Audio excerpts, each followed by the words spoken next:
This is the Scoop Slam Podcast. Hello, everybody, and welcome back to the Scoop Slam Podcast. We're back with another episode. We are melting the internet on Instagram, so we got some news to open up the show with. But before we get too far into anything, reviews, trivia, we got a full slate for you today. Let me introduce my co-host. His opinion does not matter because he's from the South. It's Ryan. Yo, Micah, great to be back here with you, buddy. Great to be back. A part of the hottest young duo in the IWC right now, Micah. Great to scoop it, slam it, and I think we got a ladies edition tonight, don't we? Ladies' night of the Scoop Slam Podcast.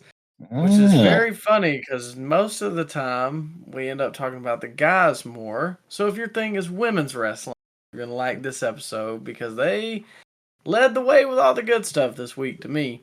Yeah, I agree. At least news on the news side. Oh, yeah. Well, I mean, hey, in the ring too, the NXT match, probably my match of this week. Wow. Okay, we'll get to it.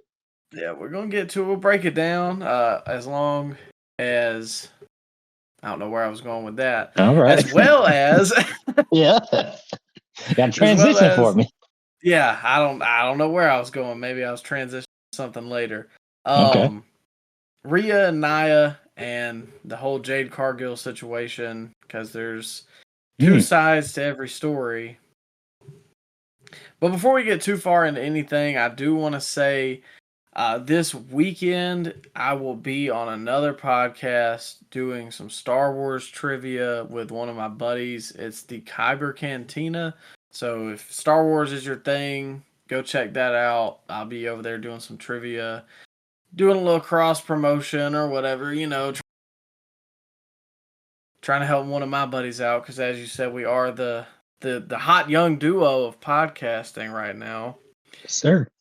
And some of that has to do with what happened this week on Instagram. So if you listened to our last episode, things really, became unhinged towards the end because we were running on low sleep and it was 1 a.m. Micah, are you apologizing right now? No, I'm not apologizing. I'll say, stand by your statement right there. You lit up IG what you said there, buddy.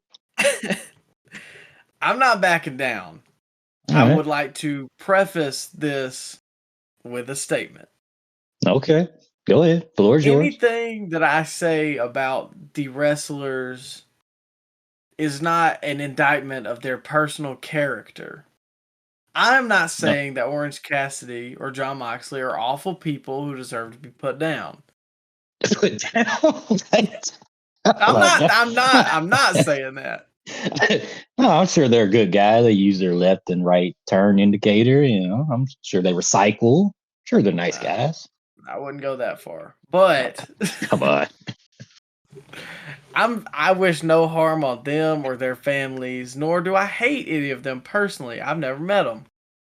But just like the good people of Instagram have let us know, when you are an entertainer, whether that be podcaster, sportscaster, newscaster, spellcaster, or wrestler, you are allowed an opinion. And whether people like that opinion or like what you do is completely up to them. So if I say that I don't like Jon Moxley's match, that's okay. Because he is putting his performance out there to be judged, to entertain. Yeah.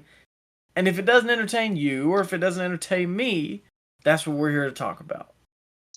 Yeah, cry us a river, Marks. You guys are going to listen whether you like it or not. We appreciate you commenting, but we still are firm on our opinion that Orange Cassidy should not be in the main event scene. I mean, it was just an opinion.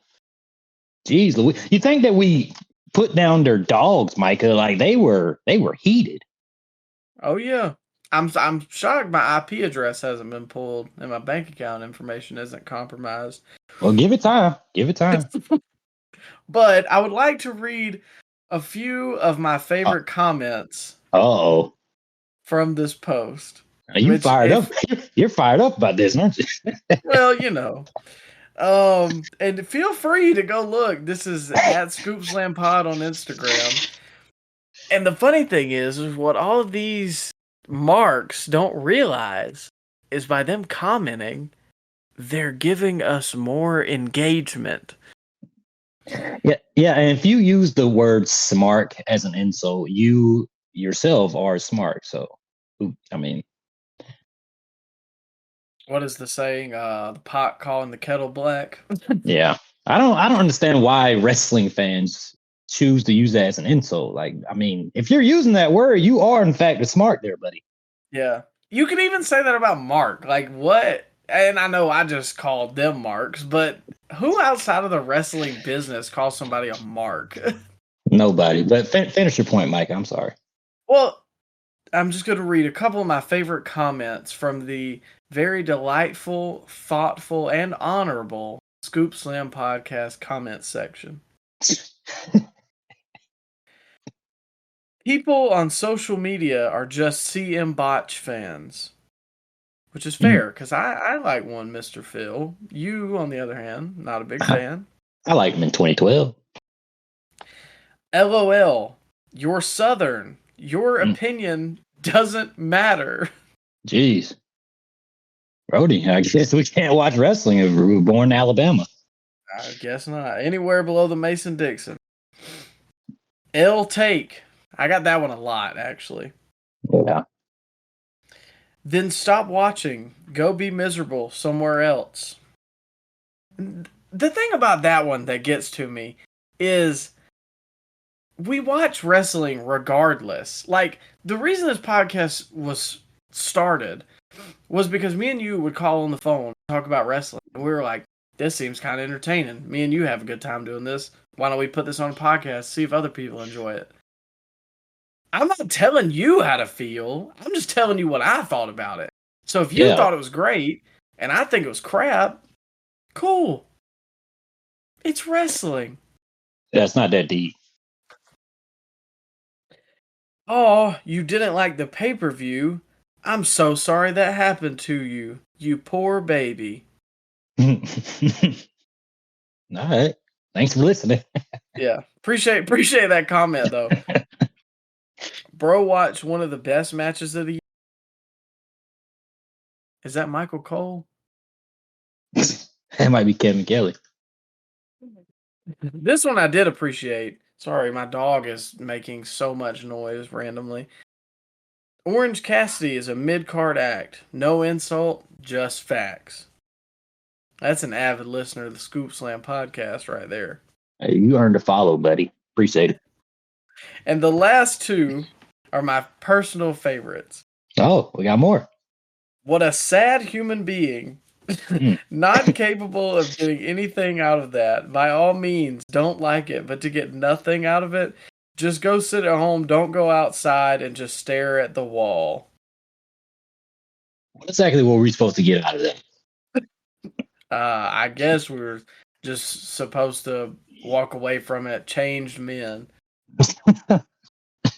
Profound journeys that we were going to be on by watching Orange Cassidy versus John Moxley. I mean, I don't think I went on a profound... I think I went on a profound journey off of the webpage that I was watching said pay-per-view on. What are these guys doing while they're watching this match, Michael? What do you think? I think that's too explicit for the Scoop Slam podcast. And lastly, is that Jim Cornette's illegitimate son, Steve Cornette? I really don't know.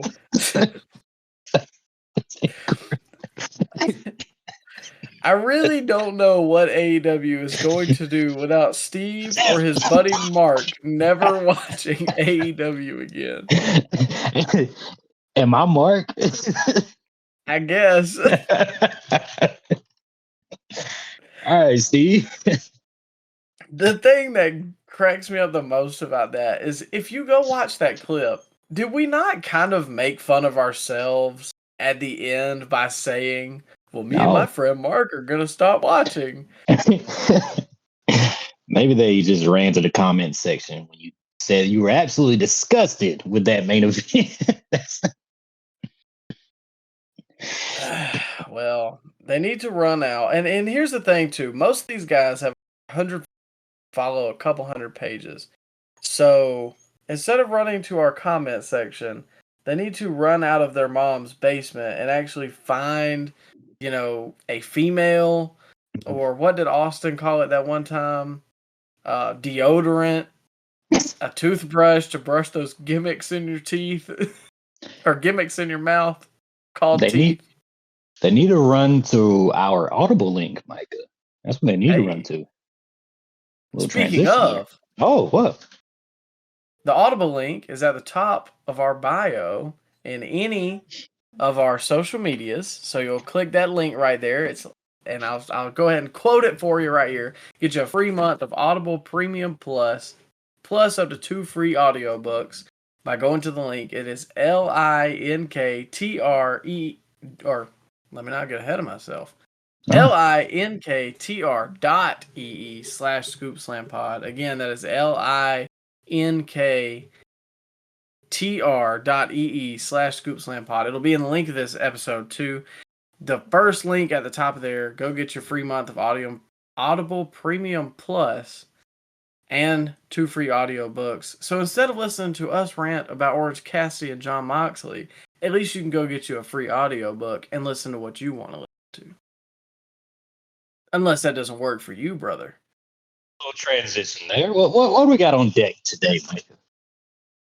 Well, now that we're done breaking the internet, we're going to go back to a little segment that we haven't done in a couple weeks, but apparently it is critically acclaimed because the episodes that have do a little more. We've got Scoop Slam Trivia once again. So you being the historian that you are of the Scoop Slam podcast, I got something on deck for you today. What we got? All right. So this is it's nicknamed Gimme 5. So you got 10 minutes. I'm gonna say give me 5 of this, and you have to give me 5, any 5. If there's more than. So there's a total of 60, and again, you have 10 minutes to answer this. Okay. What we got? All right. So here we go. 3, 2, 1. Give me the first 5 members of the NWO. The first 5. Scott Hall, Kevin Nash, Hulk Hogan, The Giant, and it has to be the first 5? Yes. Oh my God, who's the 5th? Was the Giant number 4? He was actually 5. Who's number 4? Oh man. We'll come back to that. Okay. Give me the first 5 WWE champions of the 2000s. You already got 1 because you said the Giant. So the Big Show was the first one. You only need 4 more. Triple H, Rock, Kurt Angle, Cactus Jack. I typed in Foley. No, it's not him. You said the first 5 of 2000. Okay. Okay. No, that can't be it. Jeez, man. 2000. The Giant. Who won it off the Giant? Well, I can tell you. Triple H. Triple H did. Okay. Yeah, and then you already said him. Big Show, Triple H, Rock, and Angle. So whoever beat Angle for it. The Rock beat Angle. Oh, okay. Well, never mind. That goes off the order that I put it in. Okay. And Steve Austin. Okay, that was it. Give me the participants in the first Money in the Bank at WrestleMania 21 other than Edge. Kane, Shelton Benjamin, Chris Jericho, Chris Benoit, and dang. Dang, Mike, I keep on getting 4. I can't get I know. 5, man. Does Tonko count? No, Tyson Tonko can't count. Kristen. Yeah, I was about to say, No. how did you get Tonko but not Christian? All right, so moving on, give me the names of the patriarch and the 4 oldest sons in the Von Erich family. Oh my God, Micah, come on now. Kevin. Oh man, I'm blanking on the Von Erichs, man. Oh Jeez. Jeez. All right. We'll come back to that one. no! Okay. Give me the names of the first 5 wrestlers to win their first WWE Championship at WrestleMania. You already have one, Steve Austin. Shawn Michaels, John Cena. It has to be the first 5, or it can be any 5. First 5. I also typed in Mike and it gave you Mike Von Erich. So, All right. Okay. Appreciate it. The first 5. Randy Savage. yep, you only need 2 more. Ultimate Warrior. Yep, 1 more. Um. Come on, there's a real obvious one. I said Steve Austin, right? Yes, but that's not the one I'm thinking of. Obvious one. Oh, I know it ain't Hulk Hogan. No, No, okay. but similar. Similar than Hulk Hogan. Big match. Yokozuna. Yokozuna. That is right. Okay. I was thinking Cena, but I forgot it said first 5, so that's my bad. But yeah, Yokozuna was right. All right, you should get this one. It's your favorite year in wrestling. Give me the names of the 5 members of the 1997 Hart Foundation. Oh, come on. You got Britt, Owen, British Bulldog, Brian Pillman, and what's number 5? Jeez, Mike, it's to be Come pick 4, on. man. Pick 4. Brett You got Owen. Brett Owen, Bulldog, and Pillman. Who's the other guy? Oh, the Anvil. Yes, The other I was about to say. He was the other guy. He was always the other That guy. jabroni. Give me the names of the first 5 wrestlers with the most WCW/WWE Cruiserweight title reigns other than Chris Jericho. My God.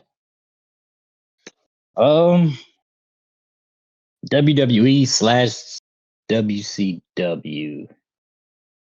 My God, Micah, this is gonna be tough right here. Yeah.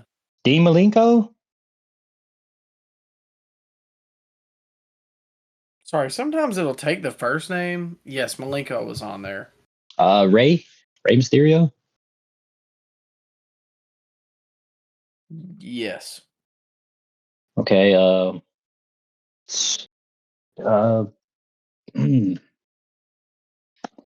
Chavo, maybe. He had to hold it a couple times, right? Yep. You got 2 left. Oh my God, Chavo was right. I'm just glad that I could spell Guerrero off rip. Oh man, WCW. Is this the last category? No, there's still 5 more. Oh my God, how much time do I have? You have 3.5 minutes. Oh my God, move on. Okay. Give me the first 5 ECW champions following the split with the NWA in 1994. So we can't say Shane Douglas. I will try that. Yes, that counts. Taz. No. Sabu. No. Terry Funk. Yes. Raven. I don't think he was there yet. Nope, just kidding. Yep, that works. Sandman. Yep. One more. Um. mm, One more. Did they beat Sandman or It looks like they beat Sandman, yeah. Mikey Whipwreck? That gave you another category. I'll tell you what it is up next. Yes, it was Mikey Whipwreck. Give me the 5 names of the members of the Spirit Squad. One of them is Mikey. Mikey, Kenny, Mitch. uh, it was Mitch, right? Yeah. Oh, Sorry. okay. Okay. What was Dolph's name in the Spirit Come Squad? on now. I'm trying to say that's the one you should know. Mickey. Yes, because he always said it so emphatically in the thing. Johnny. No, because you said I can't use Johnny, right? Johnny was right. Yep. Oh, okay. Okay. Give me the names of the first 5 wrestlers to lose to Undertaker at WrestleMania. You already have Diesel. The first 5 wrestlers to lose to Undertaker at WrestleMania. You talking about his first 5 opponents? Yes. Okay, Snuka. And was Snuka right? Yep. Okay. After Snuka, he'd be Jake Roberts. Yep. And then Giant Gonzalez. And then he skipped WrestleMania 10. WrestleMania 11, he was wrestling. I think did he wrestle Kevin Nash? We already got that, right? Oh, okay. Sid?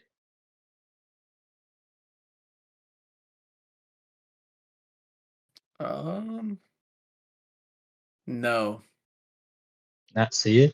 Sid was 13. Okay, and 14. Oh, dang. So I only need one more? Yeah. And it's 11. Mm-hmm. My God. Oh, God. What do you wrestle at 11? What year was that? Was that 95? 95, yeah. Oh, man. 20 seconds. Oh, God, Micah. Move on. Give me the names of the first 5 holders of the WCW Championship. WCW. Let me Ric move on. Flair. Give me the names of the 5 Royal Rumble winners from 2007 to 2011. 2007. That was Undertaker, Cena, Randy, Edge, Alberto Del Rio. Time's up. And Yeah, Sheamus. you got all of them. That was it. Okay, so obviously you kind of ran out of time and I couldn't type that fast, but you did get all of the Royal Rumble winners. So you ended up getting 49 out of 60. Would you like to go over your missed answers? Sure. Let's go ahead. Okay. The member of the NWO you missed was Ted DiBiase. Oh, okay. I thought it was 6, but I forgot he came later. He was number 6. Oh, duh. The patriarch and 4 oldest sons. Fritz was the dad. You got Kevin. You forgot David and Kerry. David Carey. Okay. The cruiserweight title one was Kidman and Hoovy. I thought Hoovy, but I didn't know if he won it more than once. I didn't remember how many times they won it. And then the first 5 wrestlers to lose, the one you missed was King Kong Bundy. Ah. Yep. And the first 5 holders of the WCW Championship, you got Flair. And we moved on, but it was Luger, Sting, Vader, and Ron Simmons. Okay. Hey, you got over 75%. I don't think that's too bad. You got me this week, though. Yeah. Well, next week, maybe you'll fare for some better luck. Yeah. But we'll move on to our next segment, which is not sponsored by anybody. But if you would like to become a sponsor of the segment, please email us at scoopslampod@gmail.com. Or no, it's just at scoopslammed@gmail.com. But this is our new segment we're debuting called the Take of the Week. And this was suggested by you after we had a fun night of going on Reddit and digging through some of the worst takes we could find. So I'll do the honors to start us off this time. Go ahead. I'm not gonna say the name of the poster, nor will I say the place that it comes from, but I'll just read it. The title is "Y'all are idiots if you think ... that heel Orange Cassidy would do a lazy thumbs down. He'd obviously do a lazy middle finger. Just picture it. Oh, Heel God. Cassidy, center of the ring, all black denim, No. flipping the laziest middle finger you've ever seen in your life. You cannot tell me that wouldn't be awesome. I got to whip that right now. Who writes this? Who thinks of this? Was this satire? This is satire. Come on, man. I hope. I mean, it was listed under humor, but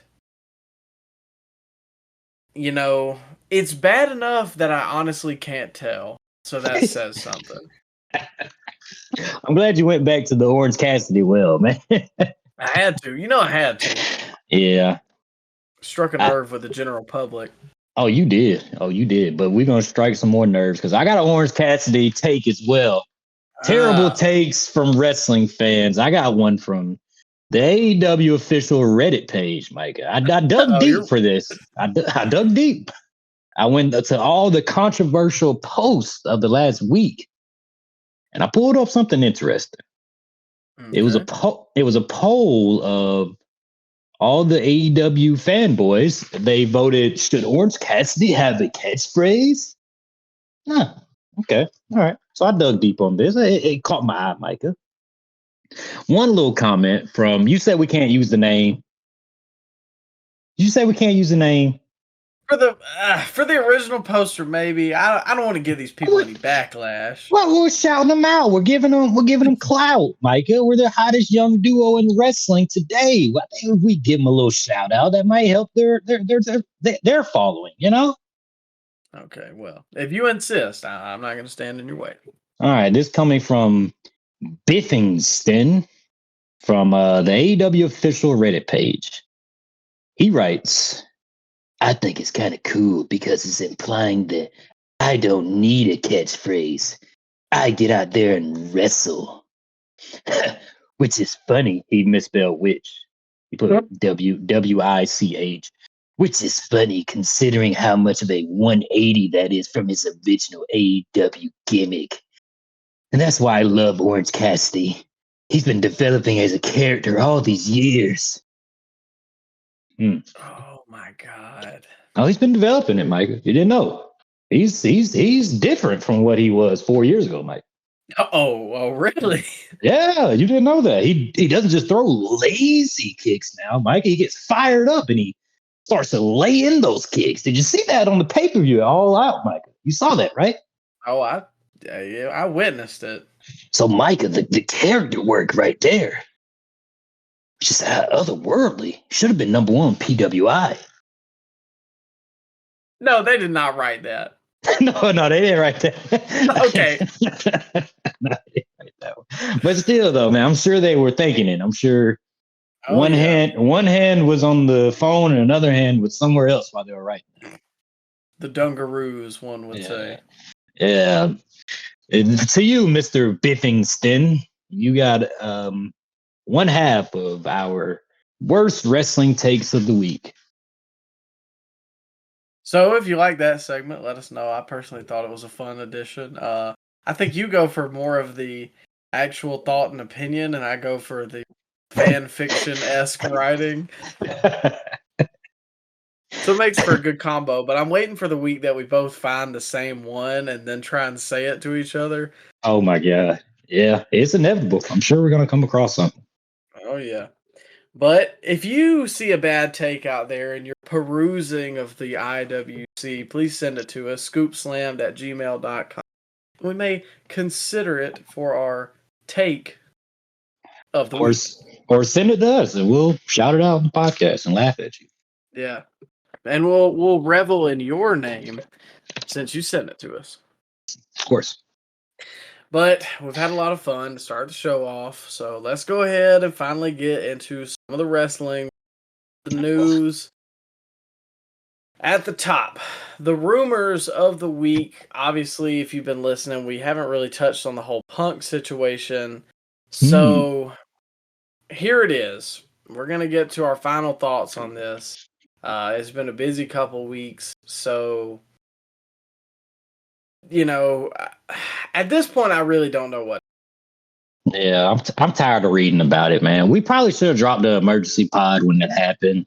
Now all the news stuff is starting to die down. We really haven't gotten much development from Punk's side. It's all still of a one-sided affair where they're claiming that Punk threatened their lives and cursed generations of their children, and they're writing their takes on it on the message boards. But yeah, man, I think it's kind of crazy when you actually think about it, Micah. This man only spent a combined 11 months in the AEW locker room, like not injured and not being suspended. He only like lasted 11 months. Yeah, because this was 2 years to when he got signed. Yeah. He was out for 9 months. Yep. And then he was out. He was out for 3 months too, wasn't he, with that first injury? Oh yeah, I completely forgot about that. I just always remember big injury. Yeah, he got injured in May, or actually it was the start of June, and he didn't come back until late August. Yeah, and then he got hurt. What was that? That was September. Mm-hmm. And then he came back in June. And then he was gone by August. Yep. It's crazy, man. Crazy. I think it says something to the climate that they have in AEW. And I'm not trying to sit here and like a bunch of people think in the comment section that like we hate AEW. And like you might, but I actually do. Yeah, I do. Well, hey, at least, the first step is admitting you have a problem. Okay, no, let me preface this. I can't even say it was straight. Go ahead, finish your take. Go ahead. Maybe I can hear the smile in your voice. I don't hate. I am a fan of WWE, and AEW does its own thing, and I check it out, and I have fun watching some of their stuff, and a lot of their stuff I do not enjoy. I mean, I don't hate them. I don't spit on the ground they walk. My God, I spent money on tickets to go see them for that show multiple times. Yeah. You have spent more money on AEW tickets than WWE tickets, to be fair. Exactly. I'm not preying on their downfall yet. But I actually like AEW. They're kind of the reason that I got back into wrestling.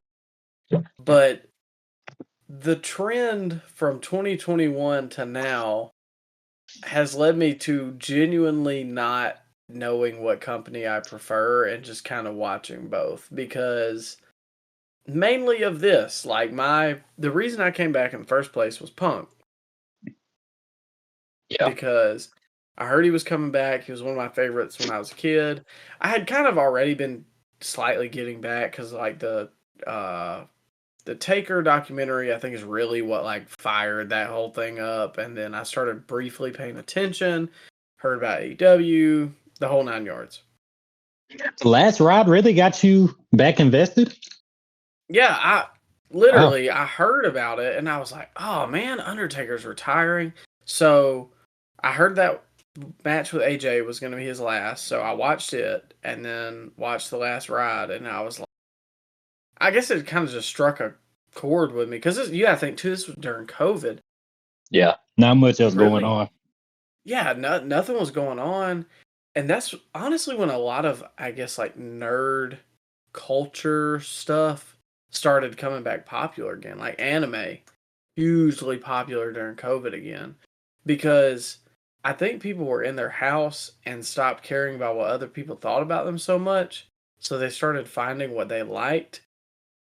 and I don't necessarily know if like that is what happened to me, but just in general, I know the last pipeline for me of getting back into it. So then I just kind of paid attention to it a little bit on Twitter, and I would look at results and stuff like that. But anyways, in that 2 years, I was telling my wife today, I said, I remember when I was in college during spring of 2022, and I would legit, like, instead of paying attention in class or going into class, I would stay on my lunch 10 minutes later to watch Dynamite. And I would then go into the class and still be watching Dynamite. Wow. I would honestly rather sit through the lecture now. Like, oh man, it's over, huh? it's just, I think I've just come to terms with it's not going to be what I want it to be. And I can't take stuff seriously. It's either the same people over and over, a la Moxley, Cassidy, the Bucks. It's these guys on the show every single week, and the storytelling is not up to par what I want it to be. And personally, while maybe the AEW stories are a little more real because they talk like adults, the WWE stories are better crafted. Do they talk like adults though? Well, They talk some about of them friendship. do. Micah, come on now. 90% of the storylines talk about friendship. Well, when Swerve called Paige a turd or not today, but yesterday, I don't know many human beings that are above the age of like 12 that would call someone a turd. And you know what? Sami Zayn got flamed for saying turd on Raw the other week, so I want the same energy for Swerve. And I like Swerve, but I was just like, I'm not sticking around. Oh man, that's what he turned it off. Yeah, I turn off the TV when Swerve's on too. Oh, come on now. See, people don't see it, but I can see Swerve as a main eventer, but like, you got to get away from the joking and stuff. But anyways. Okay, I was just about to go on a little tangent, but we probably shouldn't do that. Go ahead. Anyways, the whole Punk thing has really showed me, because you got to think, in 7 years at WWE, he put up with all that stuff that he talked about in the Cole Cabana podcast. Now, whether I know you disagree with some of that, and if you do, that's okay. But he was there for 7 years. So what does that say about AEW's locker room, that he couldn't even be there for a daggum year fully? And the more it comes out, the more we see there's disorganization. Yeah. Apparently, I mean, freaking Cody left. He was an EVP. That should have been a huge red flag. And now Jade is reportedly leaving. We're going to get to that a little later. Ricky Starks might want out. These are all people that I really like watching on my TV. Legit, if Punk, Hobbs, and Starks jump, I don't have much left there that I like want to see get a push or something. You know what I'm saying? You telling me you don't want to see Nick Wayne? Is that what you telling me right now, Micah? You don't want to see Nick Wayne every week? Well, the dogs need feeding, and I could brush up on some history, or the grass could need watering. Only if he brings his mom out, then I'll tune in. A la Christian Cage. Shout out Christian. You got the right idea. I think it speaks more to Tony Khan as a leader and a boss that all this stuff happened. Because you got to think, in WWE, Micah, there's one guy in charge. And he is it's they merged with TKO. That's another story we didn't even talk about, but I think we mentioned it maybe a couple months ago that it was going to happen. Yeah. But still, though, it's one guy in charge for the most part over the last 40 years, a leader among men, and he would never, ever let this happen in the locker room. I mean, the inmates that run the asylum over there in AEW. This is what happens. I'm not surprised. They're all wrestlers. They have big egos. So this was going to happen. We got to put the blame on Tony Khan for not not putting these guys in one room and having them settle it and try to make money with it.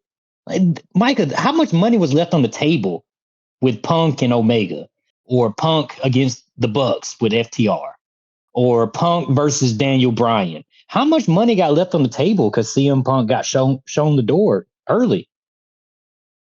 There is no telling. I will put my name aside or beside this quote or idea. If they had announced Punk versus Kenny for All Out or whatever in Chicago, I know they didn't get there, but I'm saying if they had announced that beforehand, they would have done over 10,000 tickets. Oh, most definitely. Can you imagine if they would have did Punk and FTR versus Omega and the Bucks, winner take all, like Punk putting his AEW champion and FTR putting their tag titles on the line? Yep. Even Punk versus Danielson, if they would have put that on at All That's Out. a shame. Yeah. That's a shame that never happened.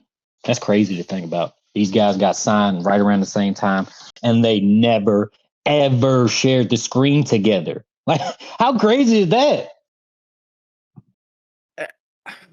I think Tony was playing long game basically and was waiting, and I understand that. But I now don't. you Strike. see why that. Yeah, strike when the iron's hot. That, or this could happen. Yeah.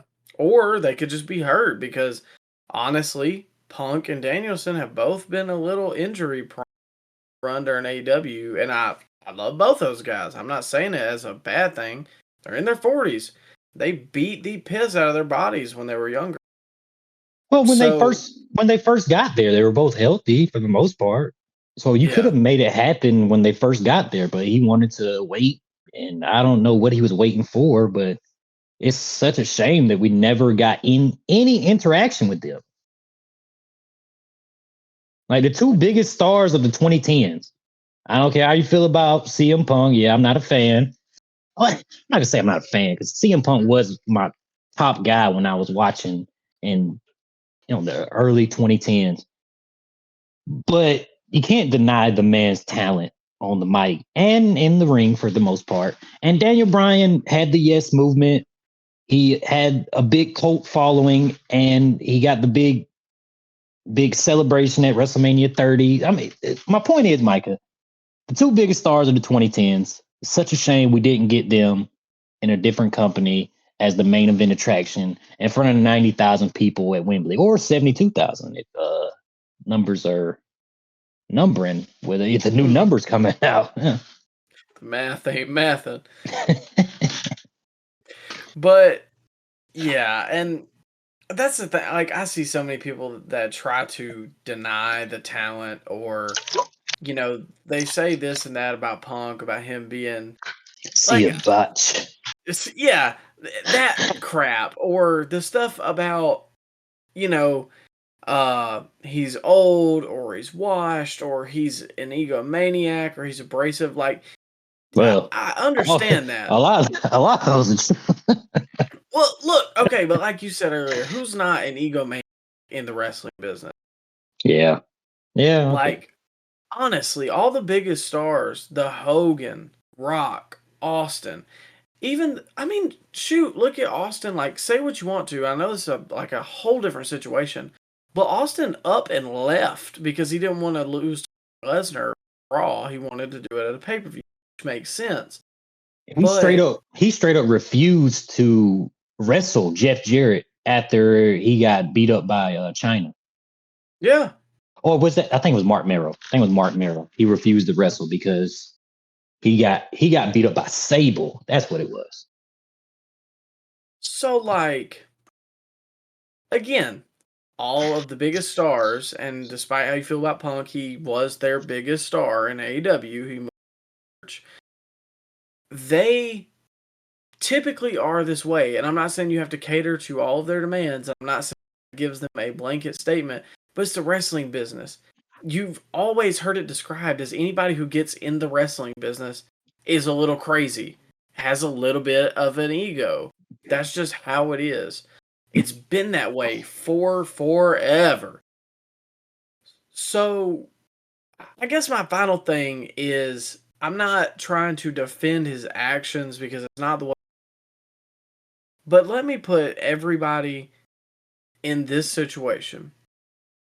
You fly home and go to your wife, spend a day with her too.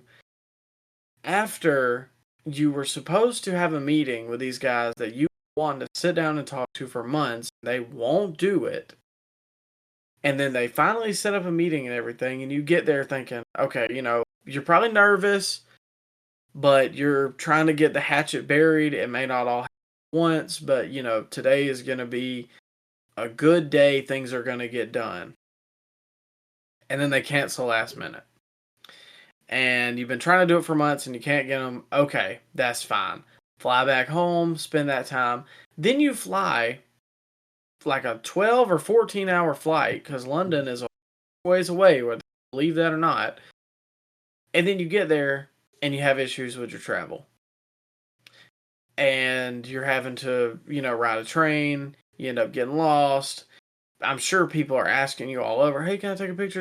And I mean, you got to be nice, obviously, but that probably adds to your stress. And then you get there to the show. Your sleep schedule is probably all jacked up. And some kid who is just running his mouth at you for no reason, and it's going to pop nobody but you. He says something sideways on TV, and there you go. So it all just culminated like an awful pimple, and it all just finally came out. So, again, I'm not saying that what he did was right. I'm not trying to say that he is this messiah and he's the whistleblower behind what's wrong in AEW. I'm not saying that. But what I'm just trying to say is in that situation, some of his actions are kind of understandable. I'll say this, Micah, and then we'll move on.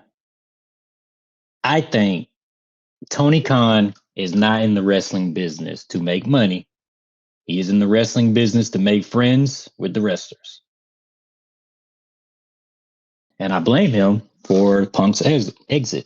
So, I don't know, man. What would you rate not Tony Khan, what would you rate CM Punk's tenure with AEW, Mike? 1 to 10. Well, what do you got? I think 8.5. Wow. You putting it 8.5? Well, you got his first year run was probably one of like the best first years. Put that in a vacuum, then maybe yes, I would say 8.5. But because of all the injuries and the backstage stuff. Oh, well, I just thought you meant like on TV. Well, okay, but we got to put it as a totality, his whole run. 7.5. Okay, it was riddled with injuries, so I just go. I go 6.3. 6.3. Yeah, 6.3. We'll bump it up to maybe a 9.5 when he makes his debut at the Royal Rumble. Interesting. Huh? Well, Scoop Slam Podcast might be there. Huh? Got to work some things out, but we plan to be in it. And I'm just saying, I think I said it a couple weeks ago, but if I hear that little scratch at the Rumble, that picture of that dude kneeling down? That's me. That's me right there. You know what they say, Micah? Just never say never. He could be making his return. Who knows? Hey, everybody goes back, man. Look at Ultimate Warrior. Ultimate Warrior went back. Yeah. Bruno went back. Britt went back. They killed his brother. So, never say never in this business. But speaking about AEW and the last rumor we got, and we are running a little long on the rumors and everything, but it's fine. This wasn't a crazy week. Turnstile Gate, Ticket Gate, whatever you want to call it. AEW All In was apparently not 81,000 tickets. No, what? Really? Well, You're kidding. So they AEW lied to say. us? They lied to us. Let me tell me, Micah. I'm not saying that they lied to us, but I'm saying they ain't truthers. Micah, they printed off T-shirts that has 81,035 on it. Well, do you tell me I gotta burn that T-shirt? I don't know. Ask Will Ospreay about his tattoo he got of it, though. Oh man, I didn't even. What happened? I didn't see that.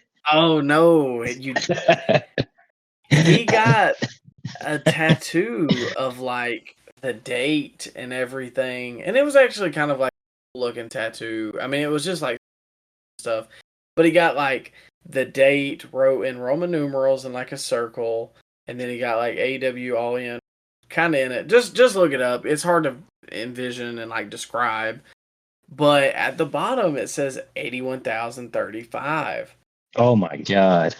And he posted a video, and you can find it on Twitter too, because now he deleted it. But he was like, "You're telling me that after all this trouble I went with my mom, who hates tattoos, he's like, I got this ticket or this attendance record tattoo, and they lied." Wow. That might be the cause of him going to WWE when his contract's up. Can you imagine? Oh my God, they would melt. The fans would melt their Twitter accounts. So they might come find us, man. Somehow we're to blame for this. You know that. Oh yeah. So this is from Cultaholic, but it came from WrestleTix. They announced the paid attendance of 81,035 for the pay-per-view. An estimate from WrestleTix said that the final tickets distributed was 83,131, while Dave Meltzer estimated that the final figure was 85,071. Of course. Thousands of people who bought tickets for AEW All In seemingly didn't attend the show. However, as a Freedom of Information request, it revealed that the turnstile count was 72,265. So, and this is from the Brent Borough Council, and it says the actual numbers registered entering the stadium through turnstiles, again, was 72,265. This is reflective of what was attended on the night and not the total number of tickets sold or no-shows. WrestleNomics then reported that a typical AEW event has a style count of between 80% and 90% of paid attendance or tickets distributed.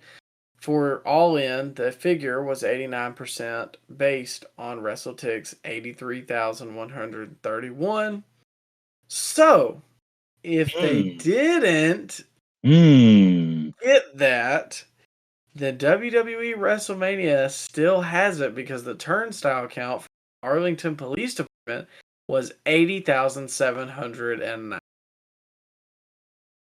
Justice. Finally, justice. Where's the Shield when you need them? They're ranked 1, 2, and 3 on PWI Top 500. Oh, God. They put Moxley that high? I think he's over Roman, yeah. Oh, all right. We'll review that on the next pod. I didn't see all that nasty business. I just saw that Cassidy was at 6.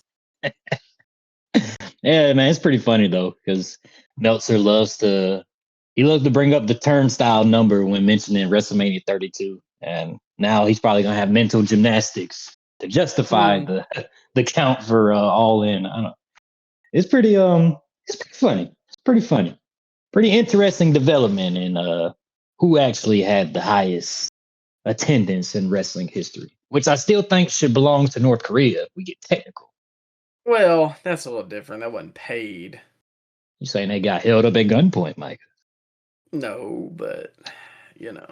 They probably did, actually. I don't know. I don't want to speak ill of the North Korean people or what happened over there, but I'm not saying it's out of the realm of possibility, I guess.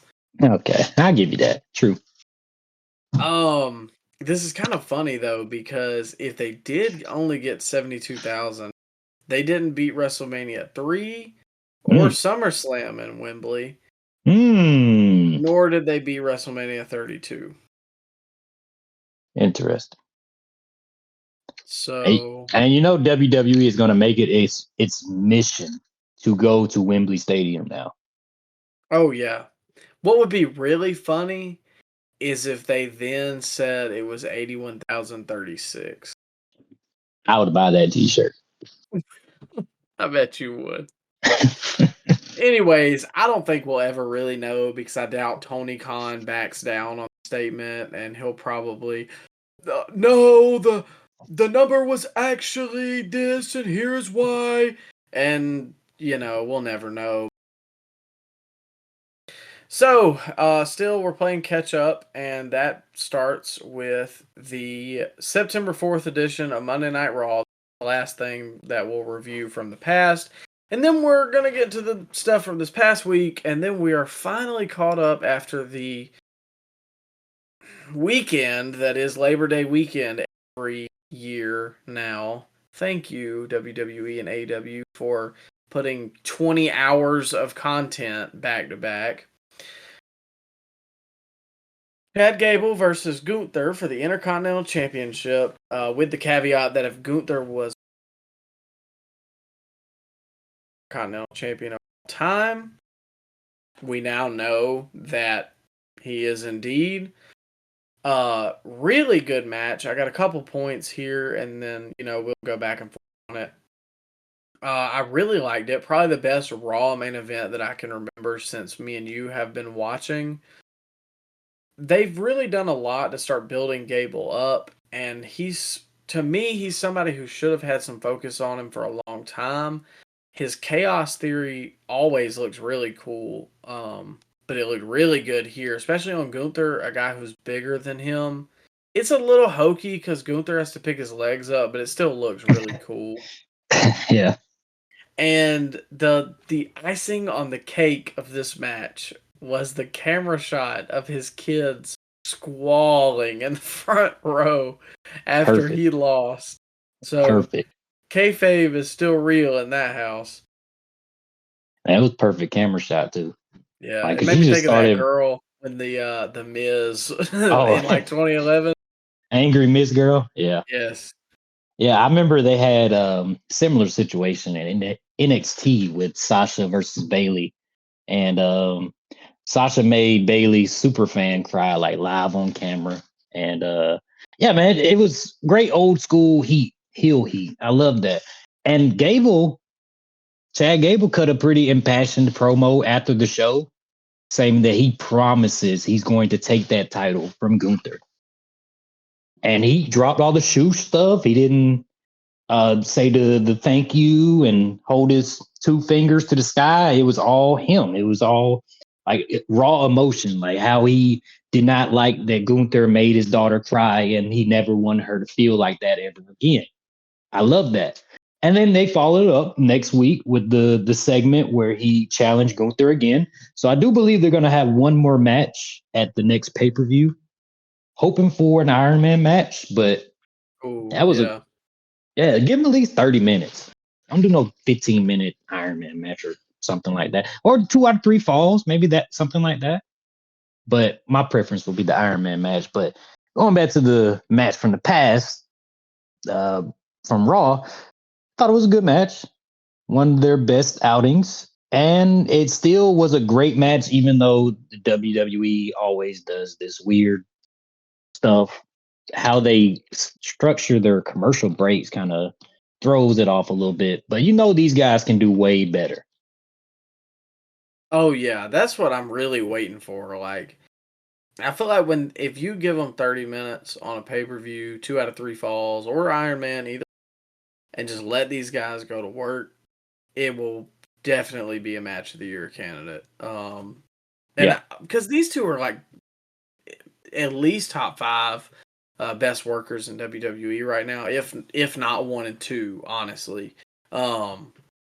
So yeah, they've had these little TV matches, and that's cool and all. Like I said, it was good. The commercial breaks suck, but it was still good. I just need to see a good finale. Yeah. Hopefully we'll get that. Oh, well, what were you about to say? No, I was gonna say hopefully we get that at the pay-per-view. Oh, Or yeah. PLE. The PLE. Sorry Oh, about that. God. The last thing that I have to add about it was this feud feels real. You know what I'm not in the sense that, like, I think these guys really hate each other, but more like the stuff that Gable is saying is real. You can put yourself in his shoes, wanting something so bad and then being embarrassed in front of your children. He Yeah. he's not talking, Gunther, shoes. He's not that. It's a serious, like, man-to-man conversation. Like, you have something you love and you made cry. So I'm about to take what you love from you, and that's Yeah. that championship.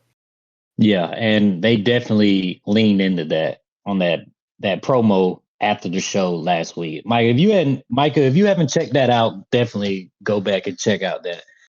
No antics, no Otis, no Maxine with him. It was just him and him pouring his heart out and telling us how he really feels. And I love that. I wish they would keep that. If he does take this title off Gunther, which I really think he will, I hope he starts to lean away from all the goofy stuff. I know the live audience likes it, but come on now. There's only so far you can get with a gimmick like that. Yeah, and what I was gonna ask was, if you thought he was gonna win it, but you kind of answered No, that. it kind of blew your spot there. Well, it's all right. I think he's going to win it too. And I wanted to say this to kind of follow your point about the comedy. Comedy can be done in a right way. Look at Kurt Angle, Rock, even more recently MJF. LA Knight has comedy aspects to him, so it can be done. But you've got to get yourself away from Otis and Maxine, who, no offense, are not going to be in the main event scene. And you've got to. Your whole gimmick doesn't need to be comedy. It more has to be. The comedy comes out in the interplay with other wrestlers. Not like, oh, my entrance music has shoosh in it, and every time, we do any segment, I've got to get my little catchphrase. But more like the stupid cowboy hat thing with Kurt Angle. Or like The Miz came out a couple weeks ago dressed as LA Knight. That's comedy, but it works if you make it serious and it's somebody that you can treat like a big deal.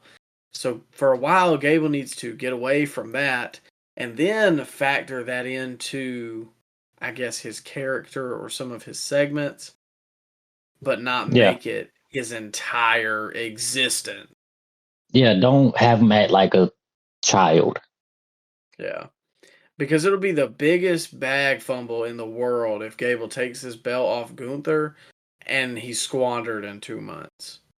I'll give him credit because Bro should have been like fired years ago because they did all they could to bury that man. They gave him the Shorty G gimmick. Mike, I don't know if you ever seen that, but it was Clips. atrocious. It was atrocious. His whole gimmick was he was just short and he was talking about it. Yeah, stuff like that is usually the Yep. nail in the coffin for your tenure. Yeah. So and the funny thing is too, like we say all this about the shoes thing kind of got over. To a point. I mean, not like he was gonna, not like where he is now, but I'm just saying in general, anything he's ever been handed, he's pretty much done good with. Like, he's maintained relevancy. Yeah. So, He's one of the guys that actually benefited from the changeover with Triple H in charge. oh yeah, absolutely. Because there's no way he'd be in the spot if it was just Vince. Mm-mm. He would still be undercard. Which Triple H liked him in NXT too. Him and Jason Jordan both. Yeah. But Triple H liked Johnny Gargano too. And where's he been? Well, he can stay exactly where he's at. But Oh, come on. I am looking forward to see them really let loose. And like I said, I hope They give them 30 minutes on the pay-per-view, it'll be match of the year. I bet money. Not the match of the year, candidate. Yeah. Let me back that up. Did you have any final thoughts, or are we good to move on? Yeah, I don't know how you could put that over the Trish Becky Steel Cage match. That's Michael Cole's match of the year. Oh, well, I don't know how you could put the Trish Becky match over that Orange Cassidy John Moxley 5-star classic.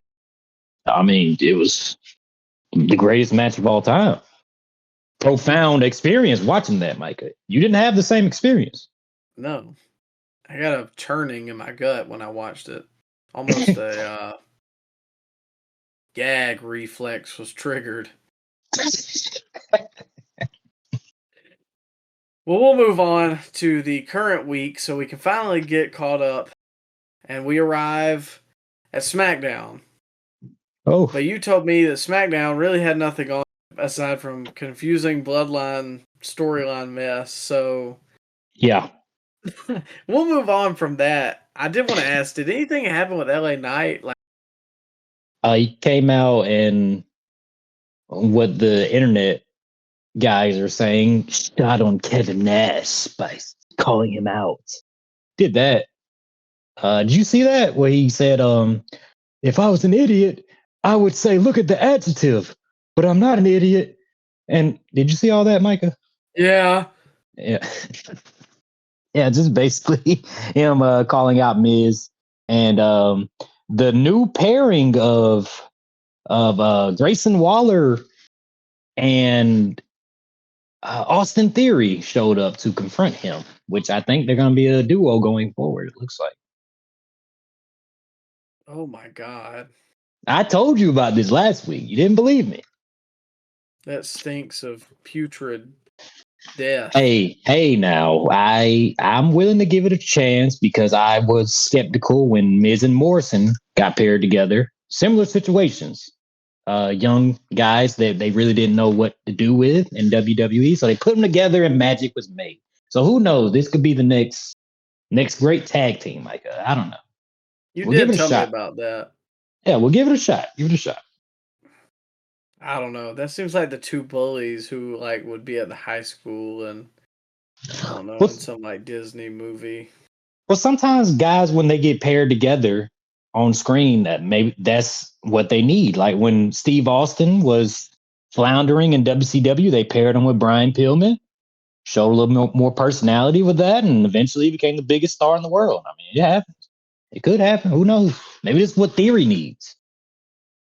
I guess it is a fresh coat of paint for him, and I guess Theory will let Waller be a little bit, or well, he'll boost Waller's stock in my eyes because I like Theory. So I'll follow you. And more tag teams too. We need more tag teams. Yeah, that's true. But they're heels, so are they going to fight Judgment Day? You can feud with baby faces. But they're not baby faces. No, I'm just saying they being Theory and Waller, they could be the heels and they could feud with other baby faces. I see your point now. Yeah. Well, we'll move to Collision. Oh, colliding. Which also, much like SmackDown, was, I'm going to steal your term here, a nothing burger. You know, I tried to like Collision. It makes me sad, man. I hear the music. I didn't catch it, so you're going to have to fill me in. Okay, well, I hear the music, and I'm like, oh, man. I just remember the way the first couple weeks felt.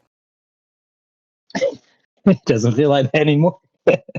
God, no. The Bucks are all over this thing. Danielson, while might be a grappler, I don't love his booking style. And all the people that are on Dynamite are now just on Collision too. So there's no difference. Nobody's getting a better rub.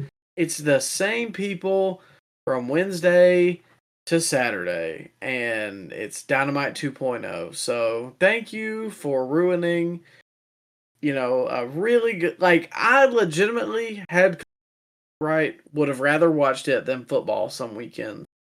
I cannot see myself saying that about any of this. Now, Micah is 2-hour Rampage with less viewers. That's what it is now. Yeah. And they somehow did a bigger rating this weekend, which was kind of crazy. Because I expected to do worse because there was some better games on primetime on Saturday. But it really shows that their biggest competition is a pay-per-view. Yeah. And it was Labor Day weekend, too. Well, I guess that. No. This was this past weekend. What's this? No, Yeah, it was Labor Day weekend. Yeah, last weekend was Labor Day weekend. They did like 300,000, but I think this weekend they did like 400, like a little up, but still, 400,000 is pretty sad. Yeah, I think it was like 476, which is kind of what they were floating around again, like a little by the end of Punk's tenure when WWE did SummerSlam or whatever. But I genuinely don't see them getting back up in the sixes and sevens, at least maybe to like February or March when football goes away. But how long before they just completely give up on the show and it just becomes taped and it just becomes Dynamite light? How long? Oh, is that not already where we're at? Well, they're live. I mean, that gives them a little bit of an advantage, but I can see this not being live anymore, and they start taping this after Dynamite because the live attendance for these collision shows, Micah, is getting sad. I don't know if where were they at last Saturday? Cleveland? Was there even 3,000 people there? Oh, it ain't just Collision. Dynamite too. Dynamite had 1,700 this past Saturday night, and you could tell watching it because it was freaking dead the whole night. You said they had it on Saturday night? Oh no! I'm saying Dynamite too. Oh, Both okay. of their shows' ticket sales are awful right now. And coming off their biggest attended show, that's something. It's just weird. I've never seen anything like it to have a show like that attended that high and then come over here and you can't do anything, which I mean some of it might be on the price of the tickets, sure. That's what a lot of people are saying about the Arthur Ashe show. Yeah. And I get that to a point, but at the same time the product kind of feels cold. Like Swerve said something to. I've heard people raving online about this Swerve Adam Page program they're running. Swerve challenged him to a match at Wrestle Dream in October, and nobody made any noise. Like he was like, yeah. Well, you know what? We're gonna go back to the state that birthed Swerve's house, and they said that. And then he was like, and me and you, Paige, we're going to battle it out at Wrestle Dream. And that dead air right there was about the same pop that he got. Yeah, I'm not surprised. Maybe that's partly due of Adam Page having no momentum, absolutely none. He's ice cold right now. And Swerve has been treated like a jobber to the stars for a long time now. Like every big program he has, he takes a L. So why would you care? Why would you care? Would you cheer that? If you were live in the building, Michael, would you cheer that? Well, you got a point there. And I feel like I'm kind of an outlier too, because I actually like Swerve. And I don't think a lot of people do. Well, they like chanting Swerve's house. They do like that. Well, that's all wrestling fans are now. We just like saying things. Like chanting along to stuff. So I don't know. The ticket sales are down for both, but yeah, I don't know. It just makes me sad, man. It's a sad state of affairs from the one we went to in South Carolina show in a matter of like 2 weeks. Maybe they should just run in England from now on. Just do shows all over England. Well, no, they did that in Canada. Remember, the first Canada show was great, and then they ran Canada for 3 months, and it died. Okay. All right, maybe that's not the best plan. I don't know. Maybe start running out of New York, New Jersey. Maybe that would probably help a little bit. hold on, I got you. How about actually booking some stories that aren't just Well, friendships? well, that might be wishing a little too. That wish might be a little too optimistic there, Micah. Well, I'm just saying. Anyways, they presented Collision, whether we liked it or not. Mm. And not much was on here, like I said, but this is the portion of the show that we mentioned earlier. This is the Scoop Slam Ladies Night. Ladies. Which begins with Chris Statlander versus Robin Renegade. The match, it was okay. Good, pickup for Chris Statlander. After the match... Oh, go ahead. Was it a good match? It was there. She beat up the Bella Twins. Go ahead. But anyways, the Renegade sisters then proceeded to beat her up, and Jade's music hits. The crowd pops. Jade Cargill has returned. Did they? They did. They did. No. Maybe I need to get a new TV. They politely applauded her, like towards when she got to the ring, but I heard nothing when her music hit. Well, it was a bigger reaction than Swerve got, so it was like on par with Bobby Fish's reaction when he cut that come on. infamous promo. I mean, folks, where's the lie? We've still been looking. I haven't found it. But anyway, she comes down. She beats up the Renegade sisters. Whose side is she on? And then, of course, she ends up, hitting Chris with the Jaded. And we all saw this coming from a mile away in terms of her, quickly attacking Chris Statlander. They're going to have a match on Rampage Friday. If you like reading spoilers, then it's out there. But the report is that Jade is finishing up in AEW. Stanford bound, brother. Interesting development. So, what do you think about Emerald Truck Lung joining WWE? Come on now. I think it's a big positive for the Fed over there. As long as she can hit the PC for a little while. Which I'm sure she's not going to be happy about, because she said in interviews that she did not want to go to the PC and that she valued her family life and she didn't want to move to Florida and train for WWE. So we'll see how it works out for her. I'm sure she'll do well when she gets to the main roster. As far as her matches goes, I don't know about this, Chief. I don't know about this. Well, that doesn't work for me, brother. That's what she's gonna say when she gets to Orlando. They really gave her a 60 match winning streak, and then she loses once, and she's ready to leave. Again, I don't know if you saw this clip a long time ago, but it's kind of being passed around again today while it's rumored. And hey, Raj Giri says that she is not WWE bound, so who knows? Oh, your best friend Raj Giri, huh? You gonna take his word for it? Nah, that's your best friend Raj Giri. He's snuggling up to his Vince pillow at night. We go way back. But he's claiming she's not WWE bound. Who really knows in this climate? We all know the wrestling media sucks in terms of getting things right. But she has said that in the past about having to move or whatever and not wanting to do that. But there's this clip being passed around, and she was talking about having to do a chair spot on live TV, having to hit somebody with a chair. Yeah, and I saw that.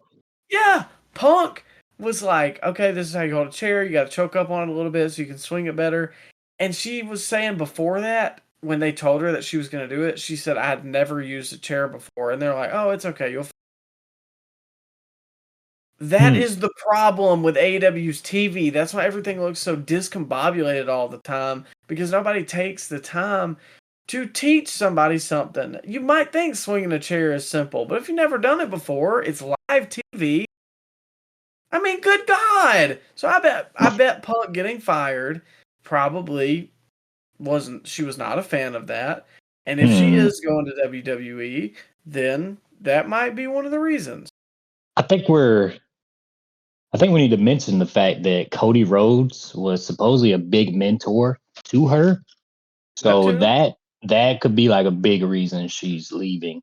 And we got to start, if Jade does make the jump, we got to start looking at other Cody guys that mention him a lot, like Ricky Starks. MJF, yeah, he mentions Cody all the time. Even on live TV, he'll mention Cody.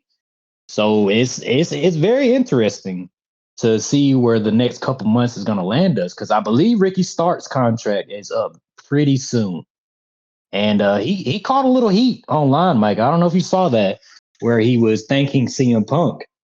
You know, the AEW fanboys don't like when you mention CM Punk in a glowing light. I don't know if you knew that. I don't know if you knew that, Micah. Yeah, he then on Instagram like took it down and said that his account got hacked or whatever. So I don't know. The writing really didn't look like he for your own interpretation, I guess. You know, Yeah. a lot of people think that one of the issues Cody had when he was leaving didn't get along. But have you kind of noticed all the Cody guys were kind of Punk guys too? Yeah, pretty much. So I wonder if the issue was not with Punk, but the issue is with the other, those hailing from a certain place in California. And what? Oh, go ahead. No, you finish. Go ahead. Oh, okay, I was just gonna say, and maybe Cody and Punk share the same sentiment. Maybe I'm on something. Are you saying one Phil Brooks is next to jump ship? Is that what you're saying, Micah?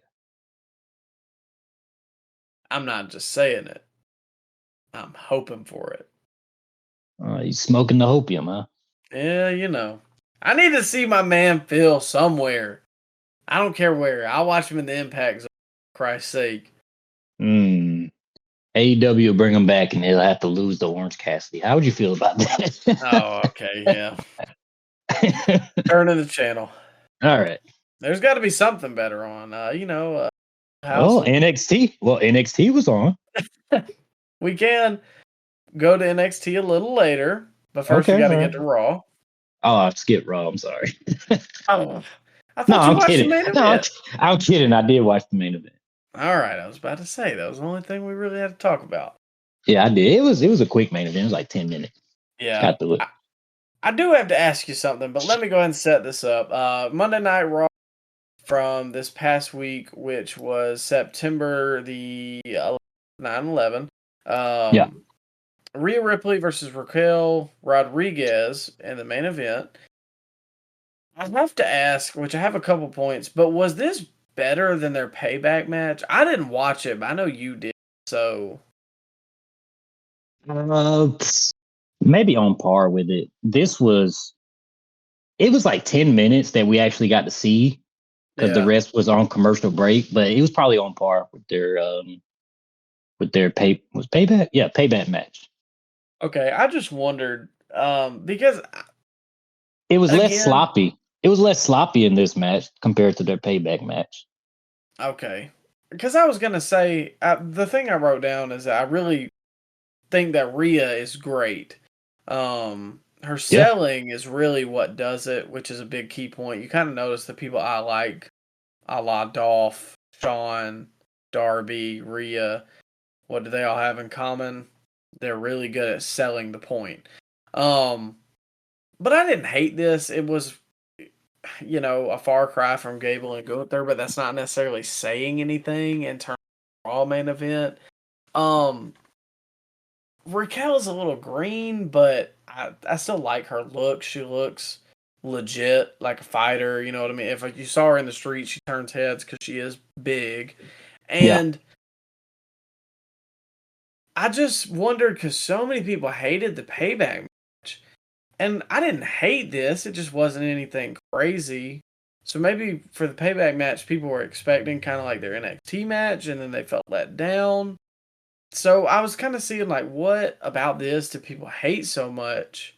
Or what do people, I guess, not really care about so much with this, but then hate about their payback match? But you mentioned the sloppiness, so that might have been why.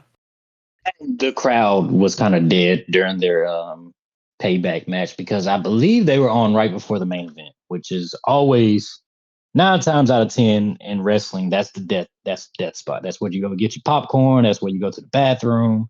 You're not really paying that much attention to the match right before the main event, historically. Yeah. Well, you got a good point there.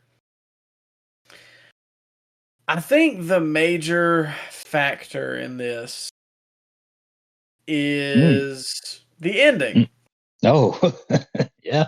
You can tell they were running a little low on time because the little Samoan drop that Nia Jax hit, she kind of no-sold it because they were running out of time. So the referee kind of slipped out and said something to Raquel, and then she immediately popped back up and rolled back in the ring. Like she did not sell the Samoan drop at all. Oh dang! See, I didn't even notice that. You have a more watchful eye than me. I was watching the clock and I was like, dang, they need to wrap this up. And sure enough, the referee came out there and whispered something. I don't know if he did that for sure, but it just looked like it to me. Well, as you mentioned, Nia Jax returns, beats up Raquel, beats up Rhea. Rhea ended up getting the win. Was it a no DQ match? Nah, just the referee's back was turned when Nia hit the Samoan drop on Raquel. I don't know. It just seemed a little odd because like Raquel was obviously beat up, and he turned around, and Nia's standing there, and it was like, well, you can't call that. You can't call that, Mike. You didn't see it. Well, I know, but it's typically, they'll kind of be like, "Hey, what are you doing out here?" Gesture towards her. Well, he didn't see her.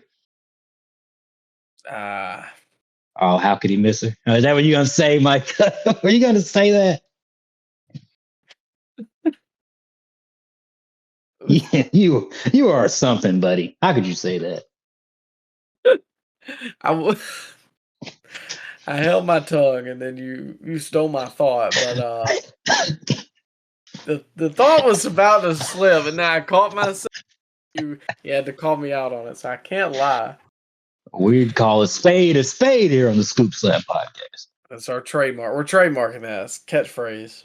Put it on a t-shirt. He doesn't need a catchphrase because that makes him cool. Yeah, and you're Southern, so you don't deserve to watch wrestling. Yeah, screw you. You get no USA Network, no Fox, no TNT.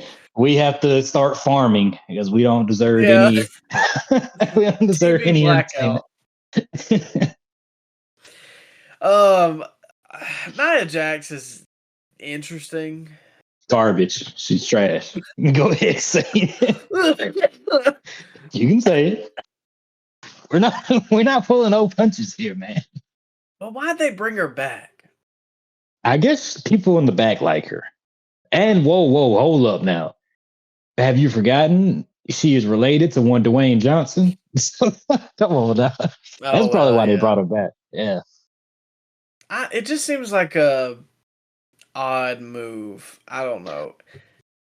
Apparently she's been under contract since January because that's when she came back.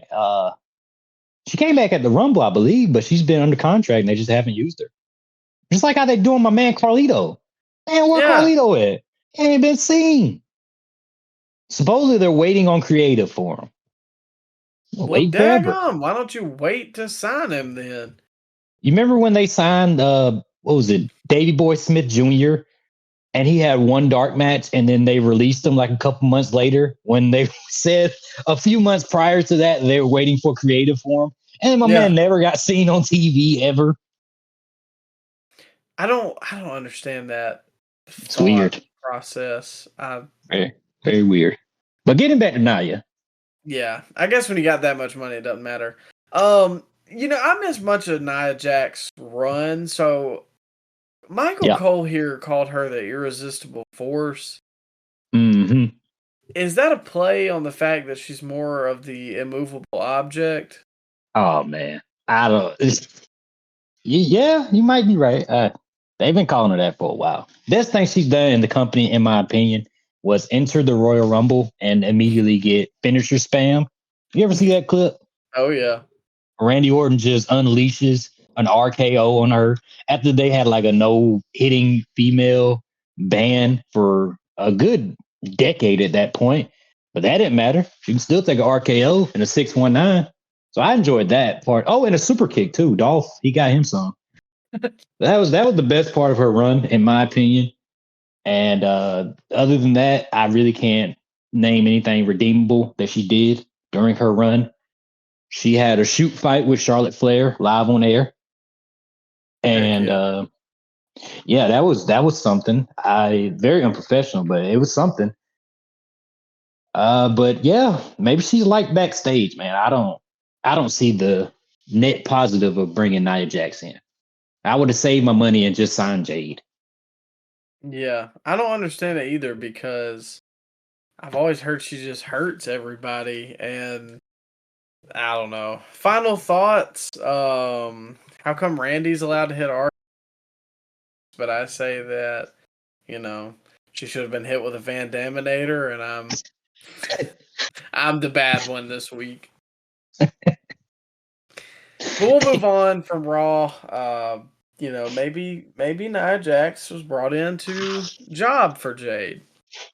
Okay, I'm here for it. Get her up into Jaded.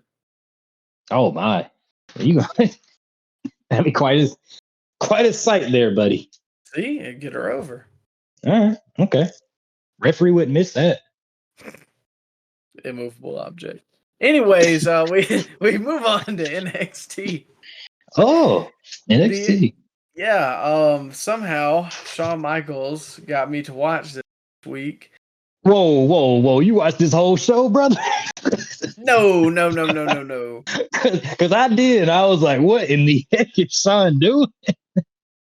I didn't watch this whole show, but they keep doing like little crap like this that kind of gets me intrigued. And this is the first time I've watched NXT, other than the pay-per-views, in I don't even know how long. Have we ever NXT TV show on here? Yeah. We had Dom and Wesley. Oh yeah, that's right. Yeah. Well, anyways, again for the NXT Women's Championship, Becky Lynch versus Tiffany Stratton. This is the first time that I've really seen Tiffany Stratton. But she feels like a big deal to me. Like, I don't know, she has star appeal from the moment her entrance hits. You kind of know that she's destined to be something bigger. And she's light years ahead of. I hate to compare the two divisions, but the AEW women's division, she is light years ahead of almost all of those girls. And she's only been doing it for 2 years. So that's what I was going to ask you. Yeah. Just imagine if Jade was in that system in 2020 or 2021 when she first started wrestling. Just imagine how far along she could be right now. Yeah, that's insane because she, to me, now there was a couple moments where maybe, especially, you know where I'm talking about, where like she ended up with her like knees on Becky's shoulders and they kind of pushed each other's arms back into place. Mm-hmm. But other than that, I mean, she looked pretty dang good in there. And from what I'm pretty much reading, she has a gymnastic background, which makes sense. The other notes I had, her swanton looked great. Oh, it was picture perfect. The moonsault she hits too is picture perfect. Yeah, I've been seeing those clips for a while on Twitter. It's crazy because I kind of remember seeing her on Level Up. Like, people sharing clips about, like, dang, Tiffany Stratton might be really good, and she's already here.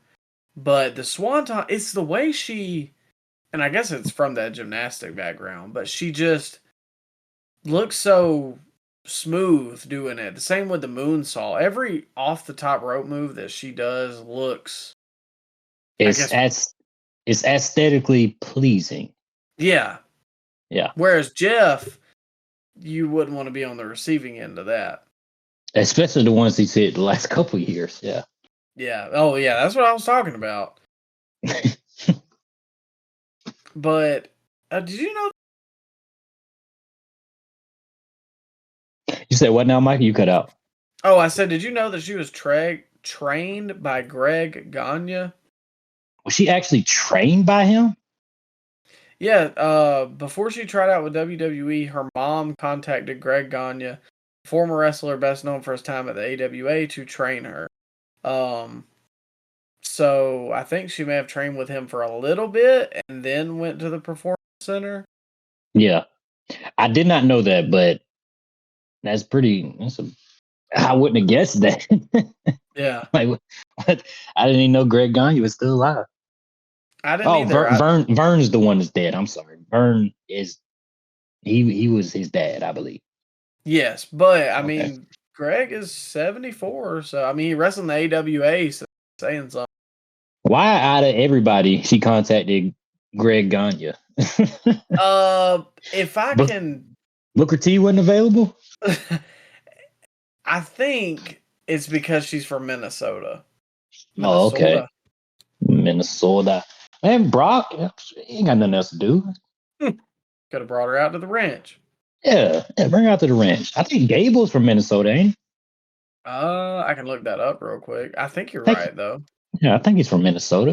Could have got Gable in there. I don't know what Curtis Axel. He's from Minnesota. There's plenty of other Minnesota legends out there. They could have trained this girl, but Greg Gagne is not the name I would have guessed. Yes, he is from Minnesota, and it's also not the name I would have guessed. Yeah. You think Greg Gagne hit a swanton like that? Oh, God, no. Not at 74. I don't think I could hit one at 21 right now without just feeling it the next 2 days. Hey, buddy, don't forget about the legendary moments on the trampoline.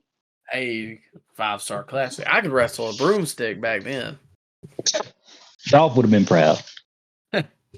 But to close this one up, a few bobbles, like I mentioned earlier, but honestly, a pretty solid match, and I must say, my match of the week. Yeah, it was good. Becky tried to hit that leg drop, and she's very thin and very weightless, so the table did not break. But other than that, there was a few little missteps, like you said. They it probably was match of the week for me as well, which is saying a lot because we really don't speak highly of women's wrestling matches, at least lately here.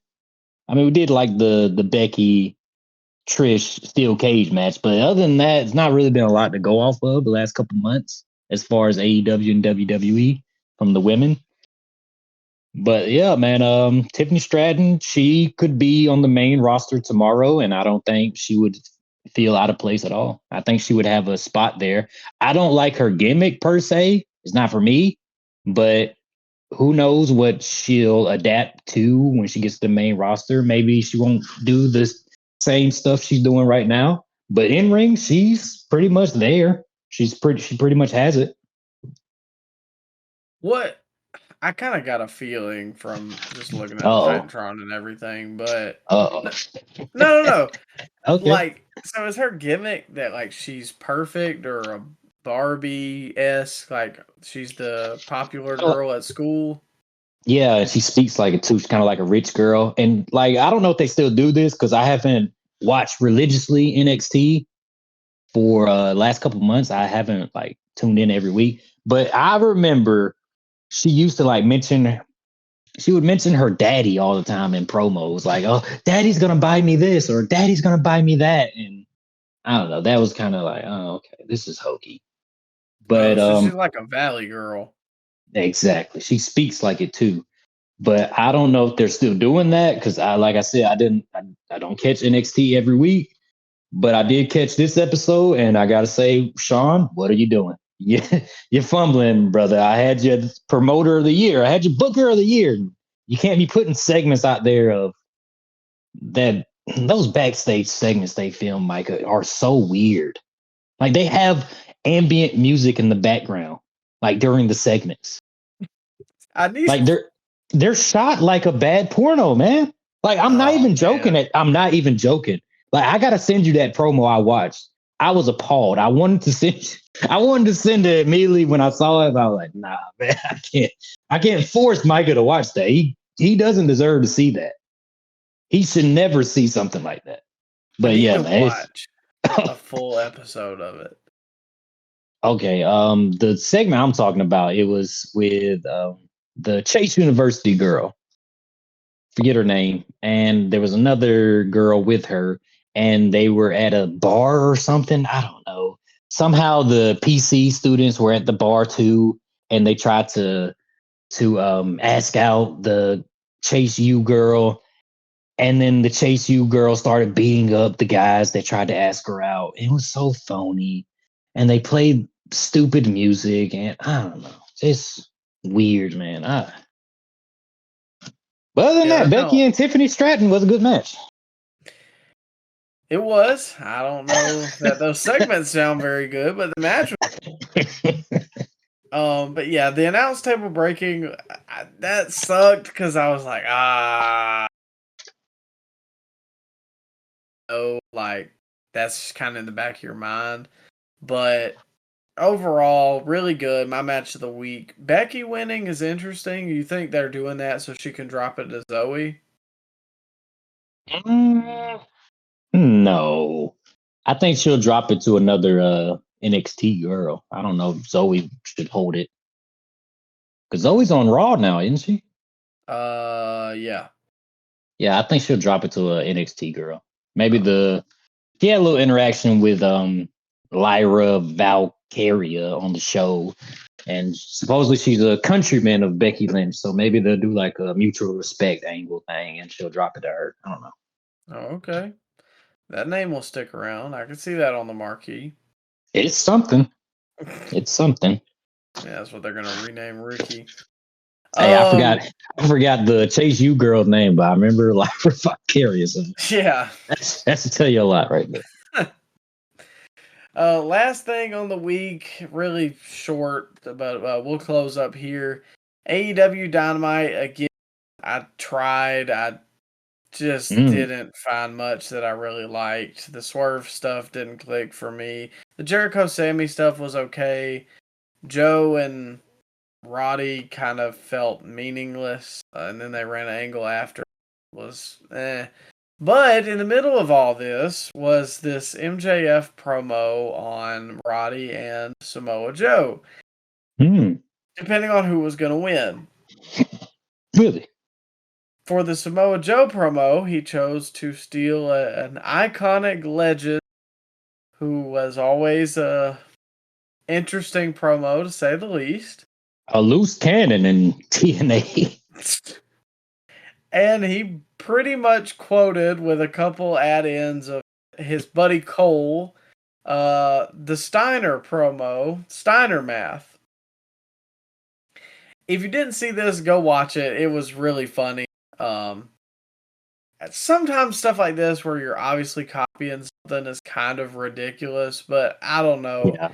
This feels like a joke that like people that don't even necessarily pay attention to wrestling today find funny. Like my brother sent me this clip and was like, "Holy crap, he did the Steiner Math thing." And my brother, who doesn't watch wrestling, because he thought it was funny. So I thought it was a good tie-in, and I don't know. MJF gets a pass on most of the otherwise silly stuff to me, so. Yeah, it was the best part of a 2-minute clip is the best part of a 2-hour program. So it was funny, like you said. That's on par with what AEW does. They love their shout outs to other companies. They do that a lot. And this is the first thing they've done like a TNA shout out I can remember. MJF made it where Adam Cole was, I guess in the back. He was standing there, he's nodding along. Renee she was there too. And yeah, I'm excited for the program with Joe and MJF. Hopefully the match is good, but I've been enjoying their promo segment so far. Yeah, we didn't really hit on their promo segment from last week, but I enjoyed it. Their promos will be good. I think MJF can get a good match out of him. You don't think so?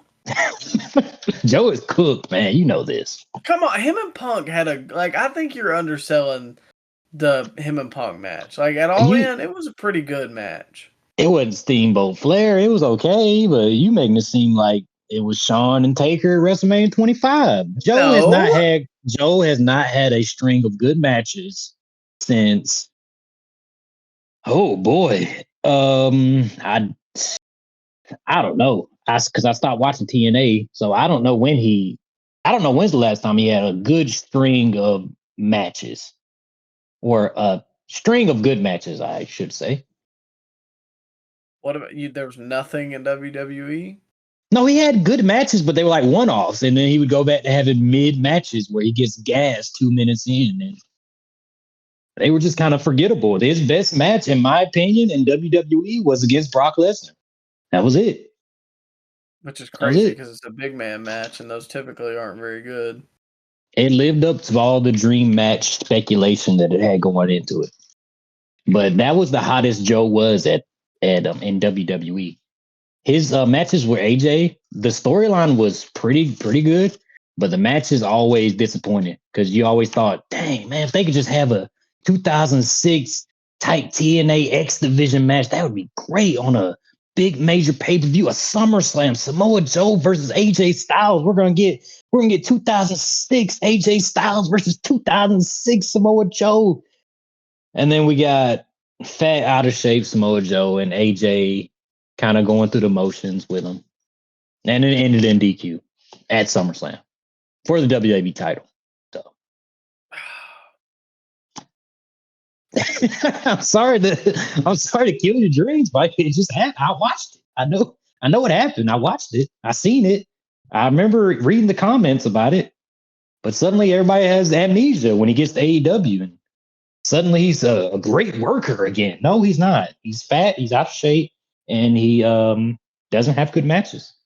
But I did love his work in the new TV show that he had. I thought he was pretty good in that. Okay. I'll make a bet with you. Okay. And I don't know what we're betting for, but I'll make the bet regardless. Okay. All right. His MJF match will be his best match in AEW yet. He'll have that match in front of a half-empty building at Arthur Ashe Stadium. Well, it's either that or the Punk match. Yeah, okay. All right. Yeah. That's not really a high bar, though. Like, you say he's going to have his best match. Okay, all right. So he'll have a mediocre match. That's what you're saying. That's going to be his best match, a mediocre match. You're lowballing Joe. I just don't agree. He's 44. He's 44, Micah. We gotta. Sometimes age just catches up with you. And wait, he's fat. Well, age will catch up with you, and staying up late will catch up with you too. And it is nearing midnight, and we have reviewed something that we're going to talk about for the week. So I'll go ahead and close this up. Make sure to check out, all of our social media, because apparently they're raving in our comments section. It's at Scoop Slam Pod on Twitter, Instagram, Facebook. Go get that. Make sure to get your free month of Audible Premium Plus. Once again, it's the first link in our link tree. The link will be in the description. You get a free month and up to 2 free audiobooks. So please go get that. It is free. Easy sign up. It's just connected to your Amazon account. So go get you some of that. Come back next week. Hear us again. We're going to be reviewing some more wrestling. And as always, thank you for tuning in.